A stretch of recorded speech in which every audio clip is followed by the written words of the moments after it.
Hello everyone, welcome to JRF prep 24/7। मैं हूँ Jaya Yadav, BEd UG NET political science में top. कल यानी कि 12 जनवरी को, आज जिस दिन मैं ये वीडियो बना रही हूँ उस दिन 13 जनवरी है, लोहड़ी वाले दिन। तो happy Lohri to all of you. कल 12 जनवरी को एनटीए ने अपना ऑफिशियल नोटिस जारी कर दिया है आंसर की से रिलेटेड। उसने कहा है कि आंसर की को वो 15 जनवरी तक रिलीज कर देगा। ओके, अब जैसे ही आंसर की आएगी आपको पता चल जाएगा कि आपका जो रिजल्ट है वो नेगेटिव साइड पे रहने वाला है या पॉजिटिव साइड पे रहने वाला है। तो आज की वीडियो का उद्देश्य यही है कि जब आपका जो रिजल्ट निकले आपको उसी सेकंड से क्या करना शुरू कर देना है। पहली बात तो खुश हो जाना, इंजॉय हो जाना अगर पॉजिटिव रहे तो। अगर नेगेटिव भी रहे तो भी डोंट वरी यार, एग्जाम है ना, इस बार नहीं अगली बार क्वालिफाई हो जाएगा और बेहतरीन प्रिपरेशन करेंगे। ठीक है, तो हाँ जी, आपको जब तक आपका रिजल्ट अनाउंस होगा आपको पता होगा कि आपको अगले दिन से ही क्या करना है। यही इस वीडियो का उद्देश्य है कि आपके दिमाग में ये चीज सॉर्टेड रहे। तो शुरुआत करते हैं आज के सेशन की। और आगे बढ़ने से पहले मैं आपको बता दूं कि ये टेलीग्राम ग्रुप है, डायरेक्टली क्यूआर कोड को स्कैन करके आप ग्रुप को ज्वाइन कर सकते हो। Otherwise polity underscore by underscore Jaya underscore ma'am को अगर आप टेलीग्राम के सर्च बार पे टाइप करोगे तो भी आपको ग्रुप मिल जाएगा, उसको ज्वाइन कर लो। अब ये ग्रुप में कोई हम मीम्स शेयर नहीं करते हैं। यहाँ पे ये बहुत ही इंपॉर्टेंट ग्रुप है, यहाँ पे पूरा इंपॉर्टेंट पीडीएफ नोट्स मैं भेजती हूँ। बट फिलहाल मैं भी यहाँ पे क्या चल रहा है मैं बता दूँ। जून 2026 के लिए फैक्चुअल क्वेश्चंस को मैं यहाँ पे शेयर कर दूँ जिससे कि जून 2026 तक हमारे ज्यादा से ज्यादा फैक्ट्स कवर हो पाए, क्योंकि अभी फ्रंट नहीं चल रहा है, भर भर के एनटीए फैक्ट्स पूछता है और कहीं से भी पूछ लेता है। ठीक है, तो हमें ज्यादा से ज्यादा फैक्ट्स पता होने चाहिए और हमारी मेमोरी पे ज्यादा जोर ना पड़े एंड टाइम पे, इसीलिए अभी से ही शुरुआत हमने कर दी है यहाँ पे। तो इसीलिए यहाँ पे से जुड़ जाइए। नेक्स्ट 27 जनवरी 2026 को मैं लेके आ रही हूँ आरंभ बैच, जहाँ पे आपकी पॉलिटिकल साइंस पेपर 2 की कंप्लीट प्रिपरेशन मैं करवाऊंगी आपको। प्राइस ऑलरेडी डिस्काउंटेड है 4795, पर अभी भी ज्यादा लग रहे हैं और ज्यादा डिस्काउंट चाहिए तो YT53, ये YT53 मेरा कूपन कोड है। ये आप अड्डा के किसी भी बैच पे लगाओगे तो भी आपको डिस्काउंट मिल जाएगा। ठीक है ना, ही केवल यही नहीं।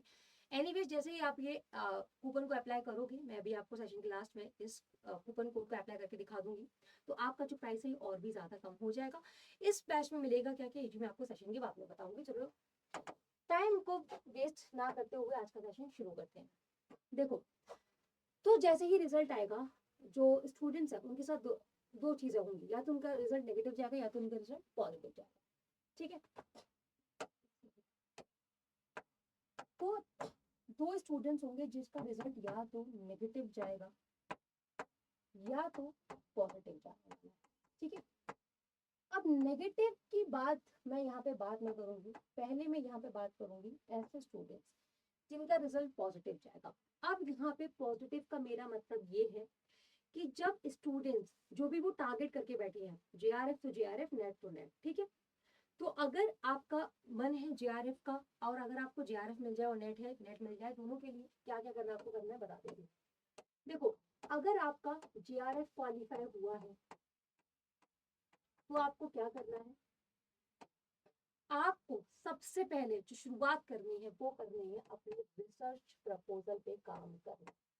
ठीक है, अपने रिसर्च प्रपोजल पे काम करना शुरू कर देना। ठीक है, एक भी दिन वेस्ट मत करना, क्योंकि रिसर्च प्रपोजल ना काफी ज्यादा टाइम मांगता है और जितना टाइम लेके अपने रिसर्च प्रपोजल को बनाओगे उतना ज्यादा अच्छा रिसर्च प्रपोजल आपका बनेगा।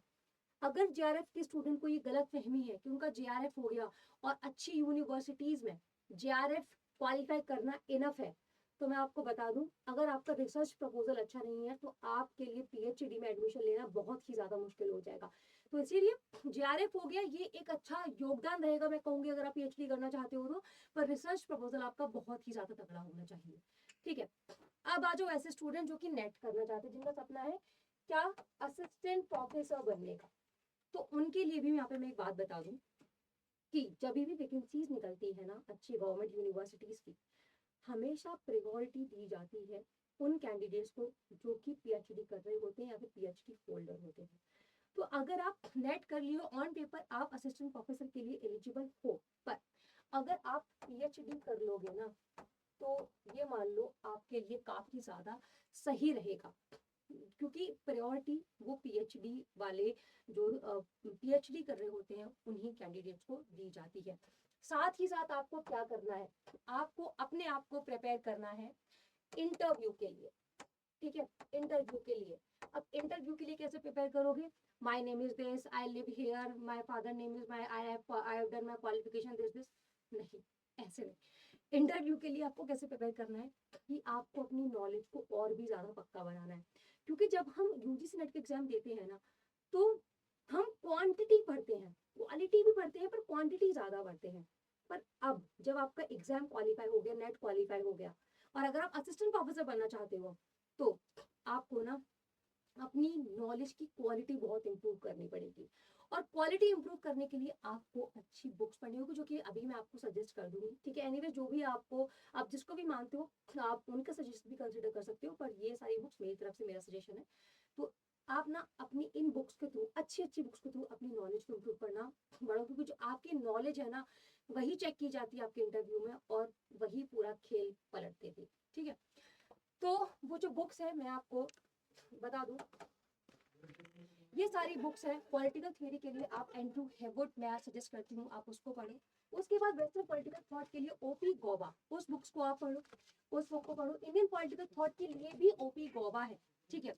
ये आपकी जो पूरी नॉलेज है पॉलिटिकल थॉट की, whether it's western whether it's Indian, सभी को बहुत ही ज्यादा तगड़ा कर देगी।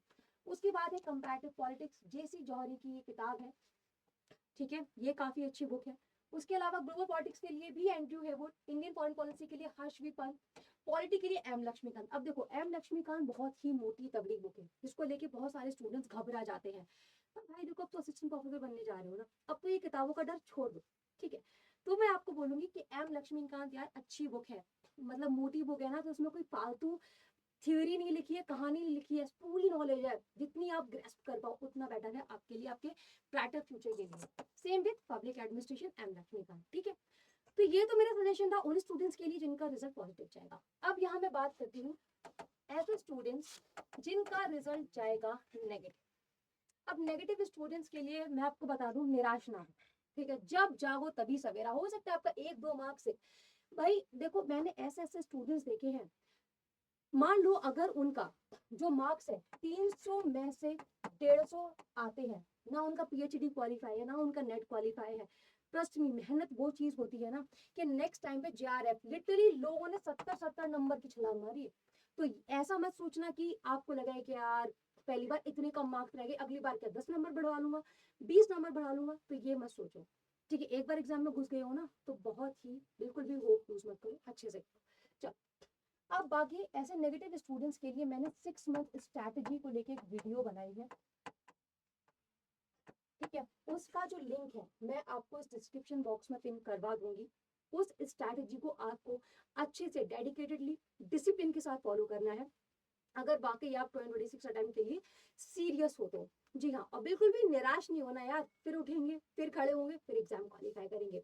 चलो अब मैं आपको बता देती हूँ फटाफट से किस तरीके से आपको जो कूपन कोड है वो आपने अप्लाई करना है। ओके, यहाँ पे आपको गूगल पे टाइप करना है ADA24/7, पहला ही लिंक आपको पहुंचा देगा अड्डा की साइट पे। अड्डा की साइट पे जाने के बाद यहाँ पे ऑल कोर्सेज आपको दिखेंगे, ऑल कोर्सेज को आपने टच करना है। यहाँ पे आगे आपके सारे एग्जाम्स, गवर्नमेंट जॉब का जो एग्जाम वाला जो सेक्शन आपको वहाँ पे जाना है, सारे एग्जाम जैसे टीचिंग, एग्रीकल्चर, एफसीआई, यूजीसी, ये सब मिल जाएंगे। यूजीसी पे जैसे ही आप टच करोगे तो जेआरएफ प्रेप पे आपको जाना है, क्योंकि मैं आपको जेआरएफ प्रेप पे पढ़ाती हूँ। ओके, कहाँ गया जेआरएफ प्रेप, ओके ये, ठीक है।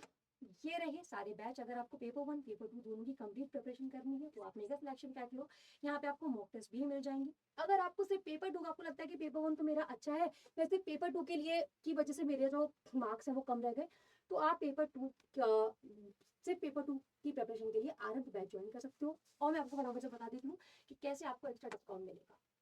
देखो आपने क्या करना है, यहाँ पे बाय नाउ पे जाना है, यहाँ पे ये कूपन कोड वाला जो कॉलम है उसको आप बाय T53, ठीक है। जैसे ही आप IT53 डालोगे, अप्लाई करोगे, उसके बाद जो प्राइस है वो और भी ज्यादा कम हो जाएगा, 4795 से कम होके 4359 का ही ये रह जाएगा। तो देरी मत करो, अपनी प्रिपरेशन फटाफट से शुरू कर दो। Thank you.